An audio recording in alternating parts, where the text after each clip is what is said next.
Hello friends, ಇವತ್ತಿನ ಸಂಚಿಕೆಯಲ್ಲಿ ಏನಾಯಿತು ಅಂತ ನೋಡ್ಕೊಂಡು ಬರೋಣ ಬನ್ನಿ. ಪೂರ್ಣಿಮಾ ಭಾರ್ಗವಿಗೆ ತಗೋ ಅಂತ ಫೈಲನ್ನು ಕೊಡ್ತಾರೆ. ಇದು ಯಾವುದಮ್ಮ ಫೈಲು ಅಂತಾಳೆ ಭಾರ್ಗವಿ. ನೀನು ಅರ್ಜುನ್ಗೆ ಸಹಾಯ ಮಾಡೋ ಹಾಗಾಗಲಿ ಅಂತ ಇದನ್ನು ತಂದಿದ್ದೀನಿ, ತಗೋ, ನಿಮ್ಮ ಅಪ್ಪನ ಹಳೆ ಫೈಲು. ಅವರು ಭಯದಿಂದ ಇದನ್ನು ಬಚ್ಚಿಟ್ಕೋತಿದ್ರು. ಇದನ್ನು ನಾನು ತೆಗೆದು ನೋಡಿದಾಗ ಇದರಲ್ಲಿ ಒಂದಷ್ಟು ಕಡೆ ಗಾಯತ್ರಿ ದೇವಿಯವರ ಹೆಸರು ಕಾಣಿಸ್ತು.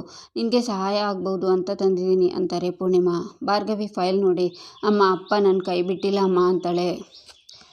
ಈಚೆ ಕೋರ್ಟಲ್ಲಿ ಆರ್.ಕೆ ಬಂದು ಅರ್ಜುನ್ ಹತ್ರ, hello, I am RK, public prosecutor. ನಿಮ್ಮ ತಂದೆ ಜೆ.ಪಿ. ಪಾಟೀಲ್ ಮತ್ತು ನಾನು ಹಳೆ ಸ್ನೇಹಿತರು. ಇವರ್ ಮಿಸ್ಟರ್ ಅರ್ಜುನ್ ಅಲ್ವಾ ಅಂತಾರೆ ಆರ್.ಕೆ. ಎಸ್ ಸರ್ ಅಂತಾನೆ ಅರ್ಜುನ್. ಇವಾಗ ನೀ ನನ್ನ ಜೊತೆ ಮಾತಾಡಿದ್ಯಾ 2 ನಿಮಿಷ. ಆ 2 ನಿಮಿಷ ಮಾತಾಡಬೇಕು ಅಂತ ಡೆಲ್ಲಿಲಿ ತುಂಬ ಜನ VIP ವೆಯ್ಟ್ ಮಾಡ್ತಾ ಇರ್ತಾರೆ. By the by, what is your age? Around 26-27, from fast 40 years. 40 ವರ್ಷದಿಂದ ನಾನು ಪ್ರಾಕ್ಟೀಸ್ ಮಾಡ್ತಿದ್ದೀನಿ. ನನ್ನ ಎಕ್ಸ್ಪೀರಿಯನ್ಸ್ ನಿನ್ನ ಏಜು ಮ್ಯಾಚ್ ನಹಿ ಹೋ ರಹಾ ಹೈ ಅಂತಾರೆ ಆರ್.ಕೆ. ಆಗ ಅರ್ಜುನ್ ಎಕ್ಸ್ಕ್ಯೂಸ್ ಮೀ ಅಂತ ವಕಾಲತ್ಗೆ ಸೈನ್ ಮಾಡ್ತಾನೆ. ಸುಮ್ಮನೆ ಕೇಳ್ತೀನಿ, ನಿಮ್ಮ ತಂದೆ ತಪ್ಪು ಒಪ್ಕೊಂಡ್ಮೇಲೆ ಕೇಸ್ ಫೈಲ್ ಯಾಕೆ ಮಾಡ್ತಿರೋದು? ಗೋರ್ಕಲ್ಲ ಮೇಲೆ ಮಳೆ ಸುರಿದರಂತೆ ಸರ್ವಜ್ಞ. I am right? ನೀನು ಮಾಡೋ ವಾದ ನಮ್ಮಿಬ್ಬರ ಟೈಮನ್ನು ವೇಸ್ಟ್ ಮಾಡುತ್ತೆ. ಇನ್ನೂ ಕಾಲ ಮಿಂಚಿಲ್ಲ. ಆಪ್ಕೋ 2 ಮಿನಿಟ್ ದೇಹ ರಹಾ ಹೋ, ಸೋಚ್ ಲೀಜಿಯೇ ಅಂತಾರೆ ಆರ್.ಕೆ. ವಕಾಲತ್ ಹಾಕಿದ್ದೀನಿ ಅಂದಮೇಲೆ ಎಲ್ಲದಕ್ಕೂ ತಯಾರಾಗಿದ್ದೀನಿ ಅಂತಾನೆ ಅರ್ಥ. ನಿಮ್ಮ 2 ಮಿನಿಟ್ ನಿಮ್ಮ ಹತ್ರ ಜೋಪಾನವಾಗಿ ಇಟ್ಕೊಳ್ಳಿ ಅಂತಾನೆ ಅರ್ಜುನ್. ಜೆ.ಪಿ. ಮಗ ಅಲ್ವಾ, ಮಾತು ಚೆನ್ನಾಗಿ ಆಡ್ತೀಯ, ಆದರೆ ಈ ಸಲ ಕಾಲ ತಿರುಗಿದೆ ಅಂತಾರೆ ಆರ್.ಕೆ. ಜೆ.ಪಿ. ಜೊತೆ ನಿಂತಿದ್ರು ಅವ್ರ ಮಗ ಸರ್, ಕಾಲ ಅಡಿಮೇಲಾಗತ್ತೆ ಅಂತಾನೆ ಅರ್ಜುನ್. ಬೇಷ್ ಅಂತ ಅರ್ಜುನ್ನ ತಡ್ತಾ, my dear young boy, R K. ವಿರುದ್ಧ ನಿಲ್ಲೋದು ಅಷ್ಟು ಸುಲಭ ಅಲ್ಲ. ಈಗ ನಾವು ಆಡ್ತಾ ಇದ್ದೀವಲ್ಲ ಚದುರಂಗದ ಆಟ, ಅದರಲ್ಲಿ ನಿಮ್ಮ ತಂದೆ ರಾಜ ಇದ್ದ ಹಾಗೆ. ಎಷ್ಟು ಕ್ಲೆವರಾಗಿ ಆಡ್ತೀನಿ ಅಂದರು. ಒಂದೊಂದೇ ಹೆಜ್ಜೆ ಸೋಚ್ ಸಮಜ್ ಕರ್ ಕೆ ಲಾಯೆ ಹೇ ಮಾಲೂಮ್ ಹೋ. ಆದರೆ ಈ ಆರ್.ಕೆ. ಮಂತ್ರಿ ಪೂರ್ತಿ ಆಟನೇ ನಂದು. ಅಭಿ ಪೂರಾ ಖೇಲ್ ಅಭಿ ಹಾತ್ ಮೇ. ಇನ್ನೇನು ಈಗಷ್ಟೇ ಆಟಕ್ಕೆ ಬಂದಿರೋ ಸೈನಿಕ, ಏನು ಮಾಡೋಕ್ಕಾಗುತ್ತೆ ನಿನ್ನ ಕೈನಲ್ಲಿ? ಇಟ್ಸ್ ಎ ಚೆಕ್ ಮೇಟ್ ಅಂತಾರೆ ಆರ್.ಕೆ. ಕೆಲಸ ಶುರುವಾಗೋಕ್ಕೂ ಮುಂಚೆನೇ ತುಂಬ ಮಾತಾಡಬಾರ್ದು ಅಂತ ನನ್ನ ಡ್ಯಾಡ್ ಹೇಳ್ತಿದ್ರು. ನಾನೇನು ಮಾತಾಡ್ತೀನಿ, ಹೇಗೆ ವಾದ ಮಾಡ್ತೀನಿ ಅಂತ ಕೋರ್ಟ್ ಹಾಲ್ನಲ್ಲಿ ನೋಡಿ ಸರ್ ಅಂತಾನೆ ಅರ್ಜುನ್. ಈ ಆಟದಲ್ಲಿ ಸೋಲು ಗೆಲುವು 2 ಆಪ್ಷನ್ ಇರೋದು. ಆ್ಯಂಡ್ ಒನ್ ಥಿಂಗ್, ನಾನು ಆಗಲೇ ಹೇಳಿದ ಹಾಗೆ ಈ ಆರ್.ಕೆ. ಕೇಸ್ ಗೆಲ್ತೀನಿ ಅಂತ ಗೊತ್ತಾದ ಮೇಲೆ ಆ ಕೇಸನ್ನು ತಗೊಳ್ಳೋದು. ಜೆ.ಪಿ. ಮಗನ ಸೋಲ್ಸೋದು ಅಂದರೆ ಒಂಥರ ಥ್ರಿಲ್, ಖುಷಿ ಆಗುತ್ತೆ ಅಂತಾರೆ ಆರ್.ಕೆ. ಮೊದಲು ಆಟ ಶುರುವಾಗಲಿ ಸರ್. ನೀವು ತಡೆಯೋಕ್ಕೆ ಹೊರಟಿರೋದು ನಿಮ್ಮ ಶತ್ರುನ, ಆದರೆ ನಾನು ಕಾಪಾಡೋಕ್ಕೆ ಹೊರಟಿರೋದು ನನ್ನ ಡ್ಯಾಡ್ನ. ತಪ್ಪು ಮಾಡದೆ ಇರೋ ಅವರನ್ನು ಹೇಗೆ ಕಾಪಾಡ್ಕೋಬೇಕು ಅಂತ ನನಗೆ ಚೆನ್ನಾಗಿ ಗೊತ್ತಿದೆ ಅಂತಾನೆ ಅರ್ಜುನ್. ಅಚ್ಚಾ ಲಗಾ ಬಹುತ್ ಅಚ್ಚಾ ಲಗಾ, really like your confidence, I like it. ಕೋರ್ಟಲ್ಲಿ ನನ್ನ ಇನ್ನೊಂದು ಮುಖ ನೋಡ್ತೀಯ ನೀನು, ಮೇರಾ ಬಚ್ಚಾ. Take care, see you in the court, bye bye ಅಂತ ಆರ್.ಕೆ. ಹೋಗ್ತಾರೆ. ಈಚೆ ಕೋರ್ಟ್ ಹೊರಗಡೆ ಆರ್.ಕೆ. ಫೋನಲ್ಲಿ ನಗ್ತಾ, ಜೆ.ಪಿ. ಜೈಲಿಂದ ಹೊರಗಡೆ ಬರೋದಿಲ್ಲ. ಆಪ್ ಸಮಜ್ ಲೀಜಿಯೇ ಈ ಕೇಸ್ ಆಲ್ರೆಡಿ ಚುಕೆ ಹೇ. ಅಲ್ಲ, ನನ್ನ ಮುಂದೆ ವಾದ ಮಾಡೋಕ್ಕೆ ಯಾರೋ ದೊಡ್ಡ ಅಡ್ವೊಕೇಟ್ ಬರ್ತಾರೆ ಅಂತ ನಾನು ಯೋಚನೆ ಮಾಡ್ತಿದ್ದೆ. ನಹಿ, ಓ ಕೋಯಿ ಜೂನಿಯರ್ ಲಾಯರ್, ಅವನು ಬರ್ತಾ ಇದ್ದಾನೆ ಅಂತ ಅವನ ಮುಂದೆ ನಾನು ಕೋರ್ಟಲ್ಲಿ ವಾದ ಮಾಡಬೇಕು. ಆ ಜೆ.ಪಿ. ಸೊಕ್ಕನ್ನು ಅಡಗಿಸೋಕ್ಕಾದರೂ ನಾನು ಕೋರ್ಟಲ್ಲಿ ವಾದ ಮಾಡೇ ಮಾಡ್ತೀನಿ ಅಂತ ಆರ್.ಕೆ. ಹೇಳುವಾಗ ಭಾರ್ಗವಿ ಅವ್ರ ಮಾತನ್ನು ಕೇಳಿಸ್ಕೊಂಡು ಅವ್ರ ಮುಂದೆ ಬಂದು ಆರ್.ಕೆ. ಅಂತ ಕರೀತಾಳೆ. ಆಗ ತಿರುಗಿ ಆರ್.ಕೆ. ಭಾರ್ಗವಿನ ನೋಡ್ತಾರೆ. ನಿಮ್ಮ ಬಗ್ಗೆ ಕೇಳಿದ್ದೆ, ಇವಾಗ ನೋಡಿ ತುಂಬಾ ಖುಷಿಯಾಯಿತು. ನೀವೇ ಕೇಸನ್ನು ಹ್ಯಾಂಡಲ್ ಮಾಡಬೇಕು ಅಂತ ಎಷ್ಟೋ ಜನ ವರ್ಷಾನುಗಟ್ಟಲೆ ಕಾಯ್ತಾರೆ ಅಂತಲ್ಲ ಸರ್. ಅದೆಷ್ಟೋ ಜನ ಸೆಂಟ್ರಲ್ ಮಿನಿಸ್ಟರ್ಗೆ ನೀವು ಕಾನ್ಸಲ್ಟೇಟ್ ಅಂತೆ ನಿಮ್ಮನ್ನು ನೋಡಿ ನಿಜವಾಗ್ಲೂ ತುಂಬಾ ಖುಷಿಯಾಯಿತು ಸರ್. ಆದರೆ ಇನ್ಮುಂದೆ ಹೇಗೆ ತಲೆ ಇಟ್ಕೊಂಡು ಓಡಾಡ್ತೀರಾ ಅಂತಾಳೆ Bhargavi. What do you mean ಅಂತಾರೆ ಆರ್.ಕೆ. ತಗೊಂಡಿರೋದು ಕಚಡ case, organ trafficking, human trafficking ಮಾಡ್ತಾ ದೇಶಕ್ಕೆ ಮಾರಕ ಆಗಿರೋ ಒಂದು ಕ್ರಿಮಿನಲ್ ಕೇಸ್ ತಗೊಂಡಿದ್ದೀರಾ ಅಲ್ಲ ಸರ್. ಅಷ್ಟು ದೊಡ್ಡ ಮಿನಿಸ್ಟರಿಗೆ ಕನ್ಸಲ್ಟೇಟ್ ಆಗಿರೋ ನೀವು ಇಂಥ ಕೇಸ್ ಯಾಕೆ ತಗೊಳ್ಳೋಕೆ ಬಂದ್ರಿ? ದುಡ್ಡಿನ ಆಸೆಗ ಅಂತಾಳೆ ಭಾರ್ಗವಿ. ನೀನು ಯಾರ ಹತ್ರ ಮಾತಾಡ್ತಿದ್ಯಾ ಅನ್ನೋದು ಗೊತ್ತಿದೆಯಾ ಅಂತಾರೆ ಆರ್.ಕೆ. ನಾನು ಯಾರ ಹತ್ರ ಮಾತಾಡ್ತಿದ್ದೀನಿ ಅನ್ನೋದು ನನಗೆ ಗೊತ್ತಿದೆ, ಆದರೆ ನೀವು ಯಾರ ಮುಂದೆ ಸೋಲ್ತಿದ್ದೀರಾ ಅನ್ನೋದು ನಿಮಗೆ ಗೊತ್ತಿದೆಯಾ ಸರ್ ಅಂತಾಳೆ ಭಾರ್ಗವಿ. ಈ ಆರ್.ಕೆ. ಮುಂದೆನೇ ನಿಂತು ಅತಿಯಾಗಿ ಮಾತಾಡ್ತಿದ್ಯಾ, ಹೂ ಆರ್ ಯು ಐಸೆ ಅಂತಾರೆ ಆರ್.ಕೆ. ಈಗಷ್ಟೇ ಯಾರ ಮುಂದೆ ಸೋಲ್ತೀರಾ ಗೊತ್ತಾ ಅಂತ ಕೇಳಿದ್ನಲ್ಲ, ಅವ್ರ ಹೆಂಡತಿ ಭಾರ್ಗವಿ ಅಂತಾಳೆ ಭಾರ್ಗವಿ. ಸಮಜ್ ಮೇ ಆಯಾ, ಅಚ್ಚಾ ಹೂँ ಭಾರ್ಗವಿ, ಗುಡ್, ವೆರಿ ಗುಡ್. ನೀನೇನೋ ಬಹಳ ದೊಡ್ಡ ಫೈರ್ ಬ್ರ್ಯಾಂಡ್ ಅಂತೆ. ನೀನು ಹಾಗೆ ನೀನು ಹೀಗೆ ಅಂತ ಶಕ್ತಿ ಪ್ರಸಾದ್ ಏನಾ? ಓ ಆಪ್ಕಾ ಬಹುತ್ ತಾರೀಫ್ ಕರ್ ರಹಾ ತಾ. ಆದರೆ ಯಾಕಿಷ್ಟು ದೊಡ್ಡಿ ಥರ ಮಾತಾಡ್ತಿದ್ಯಾ ಅಂತಾರೆ ಆರ್ಕೆ. ಶಕ್ತಿ ಪ್ರಸಾದ್ಗೆ ನನ್ನ ಬಗ್ಗೆ ಮಾತಾಡೋಕ್ಕೆ ತುಂಬಾ ವಿಷಯ ಇದೆ ಬಿಡಿ ಸರ್, ಯಾಕಂದರೆ ಅವರು ನನ್ನ ಪ್ರತಿದಿನ ನೆನೆಸ್ಕೊಳ್ಳುವಂಥ ಒಳ್ಳೆ ಗಿಫ್ಟ್ ಕೊಟ್ಟಿದ್ದೀನಿ ಅಂತಾಳೆ ಭಾರ್ಗವಿ. ಭಾರ್ಗವಿ ಯಾಕಿಷ್ಟು ಮಾತಾಡ್ತಿದ್ಯಾ? ಬೈ ದ ಬೈ ನೀನೇನೋ ಲಾ ಪ್ರಾಕ್ಟೀಸ್ ಮಾಡ್ತಿಲ್ಲ ಅಂತ ಬಿಟ್ಬಿಟ್ಟಿದೆಯಂತೆ, ನಿನಗೆ ಬರೋಕ್ಕೆ ಧೈರ್ಯ ಇಲ್ಲದೆ ಗಂಡನ್ನ ಕಳಿಸ್ತಿದ್ಯಾ ಅಂತಾರೆ ಆರ್ಕೆ. ನಿಮ್ಮನ್ನು ಸೋಲ್ಸೋಕ್ಕೆ ನನ್ನ ಗಂಡನೇ ಸಾಕು ಸರ್ ಅಂತಾಳೆ ಭಾರ್ಗವಿ. ನಾನು ಯಾರು ಗೊತ್ತಾ, ನಾನು ಎಷ್ಟು ಕೇಸ್ಗಳನ್ನು ಗೆದ್ದಿದ್ದೀನಿ ಗೊತ್ತಾ, ನನ್ನ ಮುಂದೆ ನಿನ್ನ ಗಂಡ ಕೋರ್ಟಲ್ಲಿ ಫೈಟ್ ಮಾಡ್ತಾನ. ಒಬ್ಜಾ ಓ ಜೆ ಪಿ ಮಗ ಅಂದ್ಕೂಡ್ಲೆ ಅವನು ಜೆ ಪಿ ಆಗೋದಕ್ಕಾಗಲ್ಲ, ಮಾಲೂಮ್ ಪಡ ಅಂತಾರೆ ಆಕೆ. ಕಾಮ್ ಡೌನ್ ಸರ್, ನಿಮ್ಗೊಂದು ವಿಷಯ ಗೊತ್ತಾ, ನ್ಯಾಯ ಅಂತ ಬಂದಾಗ ತನ್ನ ಜೀವಕ್ಕಿಂತ ಹೆಚ್ಚಾಗಿ ಪ್ರೀತಿಸೋ ಗೌರವಿಸುವ ಅವರ ಅಪ್ಪನ ವಿರುದ್ಧನೇ ನಿಂತವನು.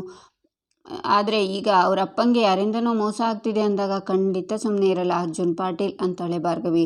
ಆದರೂ ಇಷ್ಟೊಂದು ಭ್ರಮೆ ಒಳ್ಳೆಯದಲ್ಲ ಭಾರ್ಗವಿ. ಆರ್ಕೆ ಬಗ್ಗೆ ನಿನಗೆ ಗೊತ್ತಿಲ್ಲ, ನನ್ನ ಎದುರಿಗೆ ನಿನ್ನ ಗಂಡ ಸಣ್ಣ ಇರುವೆ ಸಮಾನ ಅಂತಾರೆ ಆರ್ಕೆ. ಅಯ್ಯೋ ಸುಮ್ಮನೆ ಇರಿ ಸರ್, ಈ ಕತೆ ಶುರುವಾದಾಗಿಂದ ಈ ಆನೆ ಇರುವೆ ಕತೆ ಕೇಳಿ ಕೇಳಿ ನನಗೆ ಸಾಕಾಗ್ಬಿಟ್ಟಿದೆ. ಬೇರೆ ಏನಾದರೂ ಇದ್ದರೆ ಹೇಳಿ. ಅಲ್ಲ, ನಿಮ್ಮಂಥ ದೊಡ್ಡ ದೊಡ್ಡ ಲಾಯರ್ಸ್ ಯಾವಾಗಲೂ ಈ ಆನೆ ಇರುವೆ ಕತೆನೇ ಹೇಳ್ತಿರ್ತಿರಲ್ಲ, ಆ ಕತೆ ಸಾರಾಂಶನಾದರೂ ಗೊತ್ತಿದೆಯಾ ಹೇಗೆ? ಮದ ಏರಿರೋ ಆನೆ ಸೊಕ್ಕಿಡ್ಸೋಕ್ಕೆ ಒಂದು ಸಣ್ಣ ಇರುವೆ ಸಾಕು ಸರ್ ಅಂತಾಳೆ ಭಾರ್ಗವಿ. ಅಂದರೆ ನೀನೇನು ಹೇಳ್ತಿರೋದು, ಜೆ ಪಿ ಪಾಟೀಲ್ ಮಗ ನನ್ನ ಸೋಲಿಸ್ತಾನೆ ಅಂತ? Keep watching. ಇನ್ನೊಂದು ಸರಿ ಅವ್ನು ಕೋರ್ಟ್ ಕಡೆನೂ ತಲೆ ಹಾಕಬಾರ್ದು, ಹಾಗೆ ಮಾಡ್ತೀನಿ ಅಂತಾರೆ ಆರ್ಕೆ. ಸರ್, ಲಾ ನಿಮಗೆ ಬಾಯಲ್ಲಿ ಬುದ್ಧಿಲಿ ಇದೆ, ಆದರೆ ನಮಗೆ ನನ್ನ ಗಂಡಂಗೆ ಬ್ಲಡ್ಡಲ್ಲೇ ಇದೆ. ಹೇಳಿ ಕೇಳಿ ಅವರು ಅರ್ಜುನ್ ಸರ್, ಅವ್ರು ಹೊಡೆಯೋ ಬಾಣಕ್ಕೆ ಸಿಗಬೇಡಿ. ಕೋರ್ಟಲ್ಲಿ ನೀವು ಎಷ್ಟೇ ದೊಡ್ಡ ಲಾಯರ್ ಅನ್ನೋದು ಲೆಕ್ಕಕ್ಕೆ ಬರಲ್ಲ ಸರ್, ಸತ್ಯ ಯಾರ ಕಡೆ ಇದೆ ಅನ್ನೋದು ಲೆಕ್ಕಕ್ಕೆ ಬರೋದು. ಇದನ್ನು ನಾನು ನಿಮಗೆ ಹೇಳ್ಕೊಡ್ಬೇಕಾ ಅಂತಾಳೆ ಭಾರ್ಗವಿ. ದೀಪ ಆರೋಕ್ಕೂ ಮುಂಚೆ ಬಹಳ ಬ್ರೈಟಾಗಿ ಉರಿಯುತ್ತೆ ಅಂತ ಕೈ ಸಕ್ತಾ ಅಂತಾರೆ ಆರ್ಕೆ. ನಾನು ಕೇಳಿದ್ದೆ, ಆದರೆ ಇವಾಗ ನಿಮ್ಮನ್ನು ನೋಡಿದ ಮೇಲೆ ಆ ಮಾತು ಅರ್ಥ ಆಗ್ತಿದೆ ಅಂತಾಳೆ ಭಾರ್ಗವಿ. ನಿಮ್ಮ ಮಾವನೇ ತಪ್ಪು ಒಪ್ಕೊಂಡಾಯ್ತು, ಇನ್ನು ನೀನು ನಿನ್ನ ಗಂಡ ಏನು ಮಾಡೋಕ್ಕಾಗಲ್ಲ ಅಂತಾರೆ ಆರ್ಕೆ. ನಿಮ್ಮ ಶಕ್ತಿ ಪ್ರಸಾದ್ ಮಗಂಗೆ ಹೇಗೆ ಮಣ್ಮುಕ್ಕಿಸಿದ್ಲು ಅಂತ ಒಂದು ಸಲ ಕೇಸ್ ಫೈಲ್ ತೆಗೆದು ನೋಡಿದರೆ ರೆಫರೆನ್ಸ್ಗೆ ಬೇಕಾಗ್ಬೋದು. ಅಷ್ಟಕ್ಕೂ ಆ ಶಕ್ತಿ ಪ್ರಸಾದ್ ಗಾಯತ್ರಿ ದೇವಿ ಅಲಿಯಾಸ್ ಗಂಗಾ ನೀವಿಷ್ಟು ಜನ ಸೇರಿಕೊಂಡು ಕುತಂತ್ರ ಮಾಡ್ತಿದ್ದೀರಾ ಅಂತ ನನಗೆ ತುಂಬ ಚೆನ್ನಾಗಿ ಗೊತ್ತಿದೆ ಅಂತಾಳೆ ಭಾರ್ಗವಿ. ನೀನು ಎಷ್ಟೇ ದಡ್ಡಿ ಥರ ಮಾತಾಡಿದ್ರು ಗೆಲ್ಲೋದು ಯಾರ್ಕೇನೆ. ಅಚ್ಚಿ ತರಸೆ ಸಮಜ ಲೀಜಿಯೇ. ಓ ಕ್ಯಾ ಹೇ, ಜೆ ಪಿ ಹೇನಾ? ಅವನು ಜೈಲಿಂದ ಹೊರಗೆ ಬರಲ್ಲ ಅರ್ಜುನ್, ಅವನು ಇನ್ನೊಂದು ಸರಿ ಕೋರ್ಟ್ಗೆ ಬರಲ್ಲ, ಹಾಗೆ ಮಾಡ್ತೀನಿ ಅಂತಾರೆ ಆರ್ಕೆ. ಸರ್ अब एक बात समझ लीजिए, ಈ ದಡ್ಡಿ ಭಾರ್ಗವಿ ಹೇಳ್ತಿದ್ದೀನಿ, ಅರ್ಜುನ್ ನೆರಳಾಗಿ ಈ ಭಾರ್ಗವಿ ಈ ಕೇಸನ್ನು ಗೆಲ್ಲಿಸ್ತಾಳೆ, ನೋಡ್ತಾ ಇರಿ ಅಂತ ಭಾರ್ಗವಿ ಬರ್ತಾಳೆ. ಶಾಕ್ನಿಂದ ಆರ್ಕೆ ನೋಡ್ತಾರೆ. ಈಚೆ ಜಯಂತ್ ಅರ್ಜುನ್ ಹತ್ರ, ಅಣ್ಣ ದುಡುಕಿ ಇದನ್ನು ಒಪ್ಕೋಬಾರ್ದಾಗಿತ್ತು, ಈ ಕೇಸನ್ನು ನಾವು ಸುಳ್ಳು ಕೇಸು ಅಂತ ಪ್ರೂವ್ ಮಾಡ್ಬೋದಾಗಿತ್ತು. ಆದರೂ ಅಣ್ಣ ಕನ್ಫ್ಯೂಷನ್ ಮಾಡ್ಕೊಂಡಿದ್ದರಿಂದ ಈ ಕೇಸು ಇನ್ನಷ್ಟು ಕಾಂಪ್ಲಿಕೇಟೆಡ್ ಆಗ್ತಿದೆ. ನಾನ್ ಲೇಬಲ್ ಕೇಸ್ ಬೇರೆ. ಅಣ್ಣ ಗೊತ್ತಿದ್ದು ಯಾಕೆ ಹೀಗೆ ಮಾಡ್ದ ಅಂತಾರೆ. ಯಾರೋ ಡ್ಯಾಡ್ಗೆ ಬ್ಲ್ಯಾಕ್ ಮೇಲ್ ಮಾಡ್ತಿದ್ದಾರೆ ಚಿಕ್ಕು ಅಂತಾನೆ ಅರ್ಜುನ್. ಬ್ಲ್ಯಾಕ್ ಮೇಲಾ? ಯಾರು ಮಾಡೋಕ್ಕೆ ಸಾಧ್ಯ ಅಂತಾರೆ ಜಯಂತ್. ನಿಜವಾದ ಗಂಗಾ ಕಡೆಯವರು ಅಥವಾ ನಮ್ಮ ಸುತ್ತಮುತ್ತ ಇರೋ ಹಿತಶತ್ರುಗಳು, ಪೊಲೀಸರು, ಲಾಯರ್ಸು, ಯಾರು ಬೇಕಿದ್ರೂ ಆಗಿರ್ಬೋದು. ಆದರೆ ಒಂದಂತೂ ಸತ್ಯ, ನಮ್ಮ ಫ್ಯಾಮಿಲಿಗೆ ಯಾವುದೂ ತೊಂದರೆ ಆಗಬಾರ್ದು ಅಂತ ಡ್ಯಾಡ್ ಗಂಗಾ ಅಂತ ಒಪ್ಕೊಂಡಿದ್ದಾರೆ. ಫ್ಯಾಮಿಲಿಗೋಸ್ಕರ ಅವ್ರ ಜೀವನನೇ ತ್ಯಾಗ ಮಾಡ್ತಿದ್ದಾರೆ ಅಂತಾನೆ ಅರ್ಜುನ್ ಹಾಗಂತ ಬಿಟ್ಕೊಡೋದಕ್ಕಾಗತ್ತಾ? ಅಣ್ಣ ಈ ಮನೆ ಆಧಾರ ಸ್ತಂಭ, ಅಣ್ಣ ಕಷ್ಟದಲ್ಲಿರುವಾಗ ನಾವೇನು ಮಾಡೋಕ್ಕಾಗ್ತಿಲ್ವಲ್ಲ ಅಂತ ನಮಗೆ ದುಃಖ ಆಗ್ತಿದೆ, ಏನಾದರೂ ಮಾಡಲೇಬೇಕು ಅಂತಾರೆ ಜಯಂತ್. ಆಗ ನಾನೊಬ್ಬ ಬದುಕಿದ್ದೀನಿ ಅಂತಾನೆ ಮರ್ತಿದ್ದೀರಾ ಅಂತ ಬ್ಯಾಗ್ ತಗೊಂಡು ಜಗನ್ ಮನೆಯೊಳಗೆ ಬರ್ತಾರೆ. ಜಗ್ಗು ಅಂತಾರೆ ಜಯಂತ್. ಆಗ ಸಾಕ್ಷಿ ಬಂದು, ಜಗನ್ ವಾಟ್ ಎ ಸರ್ಪ್ರೈಸ್, ನೀವು ನಿಜವಾಗ್ಲೂ ಬಂದುಬಿಟ್ಟಿದ್ದೀರಾ, ಒಂದು ಮಾತು ಹೇಳಲಿಲ್ವಲ್ಲ ನನಗೆ. ಸರಿ ಬನ್ನಿ ಅಂತಾಳೆ. ಒಂದು ನಿಮಿಷ ಇರೋ ಸಾಕ್ಷಿ, ಒಂದು ಮುಖ್ಯವಾದ ವಿಷಯ ಮಾತಾಡೋದಿದೆ, ಮೊದಲು ಅದನ್ನು ಮುಗಿಸೋಣ ಅಂತಾರೆ ಜಗನ್. ಚಿಕ್ಕು ಅಂತಾನೆ ಅರ್ಜುನ್. ನೆನಪಿದೆಯಾ, ನಾನೇನು ನಿನಗೆ ಇನ್ನೊಬ್ಬ ಚಿಕ್ಕಪ್ಪ ಇದ್ದಾನೆ ಅನ್ನೋದನ್ನು ಮರ್ತೋಗಿದ್ಯಾ ಅಂದ್ಕೊಂಡೆ ಅಂತಾರೆ ಜಗನ್. ಅದು ಚಿಕ್ಕು, ಸುಮ್ಮನೆ ನೀವು ಗಾಬರಿ ಆಗೋದು ಬೇಡ ಅಂತ ಸುಮ್ಮನೆ ಇದ್ದೆ ಅಷ್ಟೇ ಅಂತಾನೆ ಅರ್ಜುನ್. ಅಂದರೆ ಮನೇಲಿ ಏನು ನಡೀತಿದೆ ಅಂತ ತಿಳ್ಕೊಳ್ಳೋ ಯೋಗ್ಯತೆಯೂ ಕಳ್ಕೊಂಡ್ಬಿಟ್ನ ನಾನು? ಅವನು ನನ್ನ ಅಣ್ಣ ಕಣೋ. ಅಲ್ಲ, ನೀನಾದರೂ ಹೇಳ್ಬೋದಾಗಿತ್ತಲ್ವ ಅಣ್ಣ ಅಂತಾರೆ ಜಗನ್. ಅದು ಹಾಗಲ್ಲ ಕಣೋ, ಅದು ಅರ್ಜುನ್ ಅಂತ ಜಯಂತ್ ಹೇಳುವಾಗ, ನೋಡಿದ್ದೆ ಸಾಕ್ಷಿ, ನನ್ನ ಕಣ್ಣು ಮುಂದೆ ಬೆಳೆದ ಹುಡುಗ, ಇವತ್ತು ನನ್ನನ್ನೇ ದೂರ ಇಡ್ತಿದ್ದಾನೆ ಅಂತಾರೆ ಜಗನ್. ಅಯ್ಯೋ ಚಿಕ್ಕು, ಹಾಗೆಲ್ಲ ಅನ್ಕೋಬೇಡಿ, ಮೊದಲೇ ನಾವೆಲ್ಲರೂ ಟೆನ್ಷನ್ ಇದ್ದೀವಿ. ಡ್ಯಾಡ್ ಕೇಸನ್ನು ನಾನೇ ಹ್ಯಾಂಡಲ್ ಮಾಡೋಣ ಅಂತ ಓಡಾಡ್ತಿದ್ದೆ, ಆ ಗಡಿಬಿಡಿಯಲ್ಲಿ ಮಾತಾಡೋಕ್ಕೆ ಆಗಿಲ್ಲ ಅಷ್ಟೇ ಅಂತಾನೆ ಅರ್ಜುನ್.